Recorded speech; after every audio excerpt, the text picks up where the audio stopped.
सत्कार्योग गुरु प्यारी सास संगत जी, राधा स्वामी जी। सास संगत जी, अगर हमने ये 6 काम अभी के अभी ना छोड़े तो बाबा जी हमारे लिए सचखंड के दरवाजे बंद कर देंगे जी। इसीलिए बड़े ध्यान से सुनना जी। आज करोड़ों लोग परमार्थ में आ चुके हैं और करोड़ों ही आना भी चाहते हैं जी। आज हम सबको लगता है कि परमार्थ में आने के बाद तो हमें पक्का मुक्ति मिल ही जाएगी।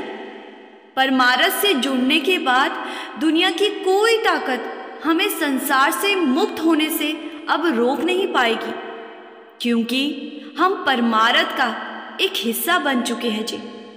लेकिन सास संगत जी, हमारी ये सोच बिल्कुल गलत है जी। कुछ ऐसे काम जो अगर हमने ना छोड़े तो सचखंड के दरवाजे हमारे लिए हमेशा के लिए बंद हो जाएंगे जी, और नाम रूपी जहाज से बाबा जी हमें उतार देंगे जी। फिर हम इस संसार से कभी मुक्त नहीं हो पाएंगे। ये वीडियो हम सब के लिए बहुत ही ज़रूरी है जी, और वीडियो को ध्यान से सुनकर आज और अभी से अमल में लाना और भी ज़्यादा ज़रूरी है जी। एक एक मिनट करके वक्त बीतता जा रहा है, इसीलिए अब और देर नहीं करनी।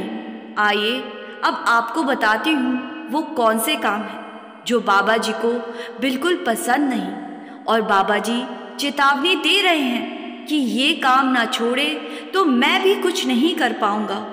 सास संगत जी, आज हम एक समाज में रहते हैं और समाज में रोज़ तरह तरह के लोगों से मिलना भी होता है जी। कुछ लोग गुस्से वाले होते हैं तो कुछ नरम स्वभाव के होते हैं जी। बाबा जी कहते हैं गुस्सा और परमार्थ एक दूसरे के एकदम उलट है जी। आप चाहे परमार्थ से जुड़े हो या नहीं, लेकिन अगर आपके अंदर गुस्सा भरा पड़ा है तो एक दिन ये गुस्सा आपको ले डूबेगा जी। और अगर परमार्थ से जुड़ चुके हो और गुस्सा करते हो तो इस सफ़र में आगे बढ़ने की बजाय धीरे धीरे पीछे होते जाएंगे जी। क्योंकि अगर कोई सत्संगी सत्संग पर आकर तो हाथ जोड़कर विनती कर कर सबसे बात करे, और वही सत्संगी अपने घर में घर के सदस्यों के साथ बदतमीज़ी से बात करे, बच्चों पर गुस्सा करे, अपने नीचे काम करने वालों से बुरा बर्ताव करे, तो सत्संग में हाथ जोड़ने और विनती से बात करने का कोई फ़ायदा नहीं जी। ऐसा सत्संगी सिर्फ दिखावे के लिए संगत से विनती और प्रेम से बात करता है जी, जबकि उसके मन में गुस्सा भरा हुआ है। और एक गुस्से से भरे मन वाले सत्संगी का हाथ बाबा जी ज़्यादा दिन तक नहीं पकड़े रखेंगे जी, क्योंकि गुस्से से भरे मन से सत्संगी से कभी भी भजन सिमरन हो ही नहीं पाएगा जी, और मालिक उससे दूर होता चला जाएगा जी। बाबा जी हजारों बार संगत को समझा चुके हैं कि गुस्से से काम बिगड़ जाते हैं, और बाबा जी ये भी कह चुके हैं कि अगर मैं आपसे गुस्से से बात करूं तो क्या आपको अच्छा लगेगा। साथ संगत जी, ये बात ठीक है कि ह्यूमन बिहेवियर के हिसाब से सबको कभी ना कभी गुस्सा आ जाता है, लेकिन मैं आपको इसका भी एक इलाज बताती हूँ जी। जब भी कभी आपको थोड़ा सा भी गुस्सा आने लगे तो आंख बंद करके बाबा जी के हंसते हुए चेहरे को याद करना जी। आपका गुस्सा 5 सेकंड में ही चला जाएगा जी। साथ संगत जी, अगला काम जो हमें छोड़ना है वो है दूसरों से नफरत, दूसरों से ईर्ष्या। बाबा जी कहते हैं कि जो इंसान किसी दूसरे इंसान से जलन की भावना रखता है, यानी कि ईर्ष्या रखता है, तो ऐसे इंसान का सचखंड में कोई काम नहीं है जी। क्योंकि दुनिया के हर इंसान को उस एक ही मालिक ने बनाया है जी, और अगर हम मालिक के बनाए बंदों से ईर्ष्या कर रहे हैं, नफरत कर रहे हैं, तो हम मालिक को नाराज़ कर रहे हैं जी। आज हम अपने रिश्तेदारों, अपने दोस्तों से बेवजह जलन करते हैं जी। इसमें उनका कुछ नहीं जा रहा जी, उल्टा हम अपना नुकसान कर रहे होते हैं जी। दूसरों से जलकर हम अपने स्वास्थ्य को भी खराब कर लेते हैं जी, और परमार्थ में भी हमारी गति रुक जाती है जी। एक बार एक सेवादार को जत्थेदार बनाया गया, तो इस सेवादार के साथ सालों से सेवा करने वाला सेवादार जलने लगा कि मेरे साथ के सेवादार को जत्थेदार बना दिया, और उसके मन में इतनी ईर्ष्या आ गई कि उसका भजन सिमरन में ध्यान ही नहीं लग पाता था जी।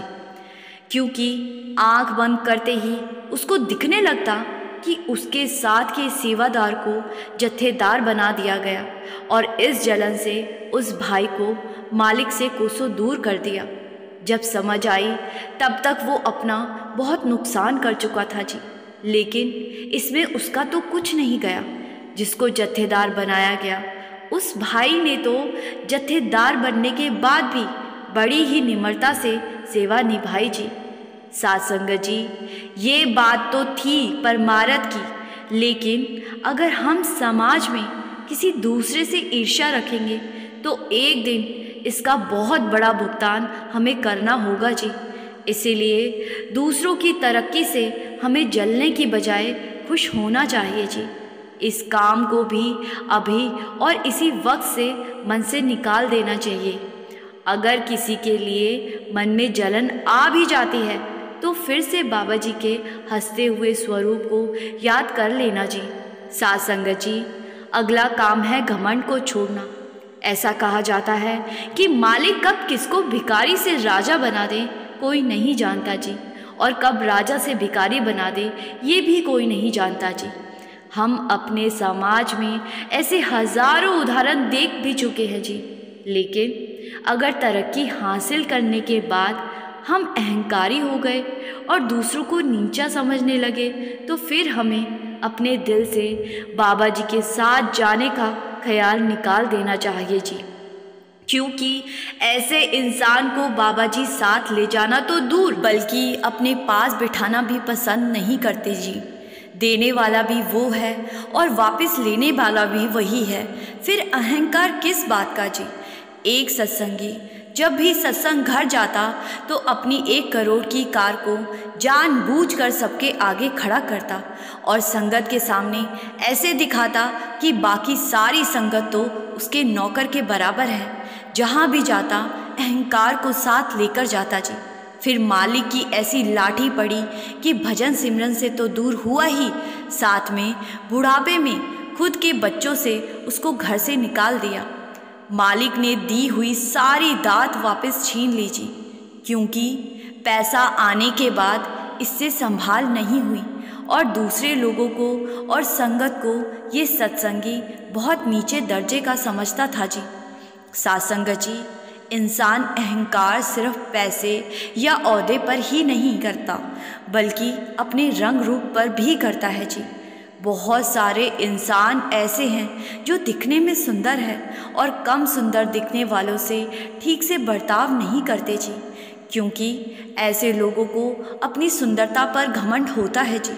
घमंड किसी भी तरह का हो, हमें आज से और अभी से घमंड से दूरी बना लेनी चाहिए जी। कुछ लोग ऐसे भी देखने को मिलते हैं जिन्हें परमार्थ की सेवा में तरक्की मिल जाती है और वो खुद को बहुत ऊंचे दर्जे का समझने लगते हैं जी। बाबा जी बहुत बार फरमा चुके हैं कि गले में सेवा का बैच लटका लेने से हमारे अंदर अगर घमंड आ गया है तो ऐसी सेवा का कोई फ़ायदा नहीं जी। साध संगत जी, बहुत सारी संगत ऐसी भी है जो नामदान मिल जाने पर उन संगत के सामने गर्व दिखाने लगती है जिन्हें किसी कारण से नामदान नहीं मिल सका है। ये वाला अहंकार तो सबसे गलत है जी, और ऐसे लोगों का सिमरन बाबा जी बनने ही नहीं देते जी। इसीलिए हमें आज और अभी से हर तरह के घमंड या अभिमान से दूरी बनानी है जी। साध संगत जी, आज हम जब भी कोई काम कर रहे होते हैं तो हमारे मन में कहीं ना कहीं ये भी चल रहा होता है कि इस काम के बदले मुझे क्या मिलेगा, क्योंकि इंसान मर जाते हैं लेकिन इंसान के अंदर की इच्छाएं कभी नहीं मरती जी। आज हम परमार्थ में भी तो इसीलिए ही आए हैं क्योंकि हम मालिक को पाना चाहते हैं। बाबा जी कहते हैं मालिक को पाना भी तो हमारी एक इच्छा ही है। जबकि परमार्थ का सबसे ज़रूरी नियम ये भी है कि हमें किसी भी तरह की इच्छा नहीं रखनी जी। अगर हम गिनती करने लगेंगे तो हमारा सिमरन कभी नहीं बनेगा जी, क्योंकि हमारा मन बार बार हमारे ध्यान को करने की जगह उसके रिजल्ट की तरफ लेकर जाएगा जी। और जब किसी काम को करते समय उसके रिजल्ट की सोचेंगे तो उस काम पर फोकस ही नहीं कर पाएंगे जी। इसीलिए तो बाबा जी समझाते हैं कि आप बस करते चलो, परख में मत पड़ो। हमारा काम है बैठना, बख्शिश करना मालिक का काम है। साथ संगत जी, अगर आज हम सेवा पर जाने से पहले मन में ज़रा सी भी इच्छा रखकर जाएंगे तो ऐसी सेवा कभी सफल नहीं होगी जी। कहते हैं सेवा के बदले मालिक जो दे देता है, अगर वो हमें पता लग जाए तो हम कभी वापस घर लौटेंगे ही नहीं जी। इसीलिए समझाया जाता है कि सेवा निष्काम भाव से करनी चाहिए जी। छोटी सी भी इच्छा को रखकर की गई सेवा का कोई फ़ायदा नहीं होता जी। इसीलिए अगर परमार्थ में आ चुके हो तो मन को इच्छा मुक्त करने की कोशिश करनी है जी। श्री कृष्ण ने भी गीता में कहा है, कर्म कर फल की इच्छा मत कर। सासंगत जी, इस संसार में मालिक ने तरह तरह के जीव जंतु बनाए हैं, लेकिन सिर्फ इंसान ही एक ऐसा जीव है जो लालच से भरा पड़ा है। इंसान के पास पहले से भी कितना भी कुछ क्यों ना हो और ज़्यादा की लालच में आज इंसान उस मालिक को भूले बैठा है जी। हर कोई अपना घर भरने पर लगा हुआ है जी। शेर जब कोई शिकार करता है तो वो अपना पेट भरकर बाकी का वहीं छोड़कर चला जाता है, लेकिन इंसान उस मालिक की एक ऐसी क्रिएशन है जो सब कुछ होने के बाद भी अपने बैंक बैलेंस और खजाने भरने लगा हुआ है जी। आज हमारे पास उसके लिए जरा सा भी वक्त नहीं है जी, जिसने हमें सब कुछ दिया है, ये इंसानी जामा दिया है। किसी ने एक अमीर और लालची इंसान से पूछा था कि आपके पास कितने प्लॉट हैं, तो अमीर आदमी का जवाब था, मेरे पास 24 प्लॉट है। ये अमीर आदमी बहुत लालची था और इसने कोई नेक काम नहीं किया था। सवाल पूछने वाला कहने लगा कि अगर आपके पास 30 या उससे भी ज़्यादा प्लॉट होते तो क्या हो जाता। अमीर आदमी कहने लगा कि कुछ नहीं, रहता तो मैं एक ही घर में हूँ, बाकी तो सब जायदादें हैं। तो सवाल पूछने वाला कहने लगा कि कल को जब आप इस संसार से जाओगे तो क्या मालिक आपको अगला जन्म ये देख कर देगा कि आपके पास तो 24 प्लॉट है, इसीलिए आपको किसी अमीर घर में भेज देता हूँ, या फिर आपके कर्मों के आधार पर मालिक आपको अगला जन्म देगा। ये सुनकर वो अमीर आदमी शर्मिंदा हो गया। सासंगत जी, जब तक मन में से और पाने की लालच नहीं निकाल देते तब तक मालिक के करीब नहीं जा पाएंगे जी। मालिक ने जो देना है वो बिना लालच किए भी दे देना है जी। हमारा काम है मेहनत करना, ना कि लोभ और लालच करना। सासंगत जी, परमार्थ में आने के बाद अगर कोई पुरुष या स्त्री अपने जीवन साथी के अलावा दूसरों पर नज़र रखते हैं तो बाबा जी की नज़र में ये सबसे बड़ा गलत काम है जी। और ऐसे सत्संगी को बाबा जी नाम रूपी जहाज़ से उतार देते हैं जी और सचखंड के दरवाजे हमेशा के लिए बंद कर देते हैं जी।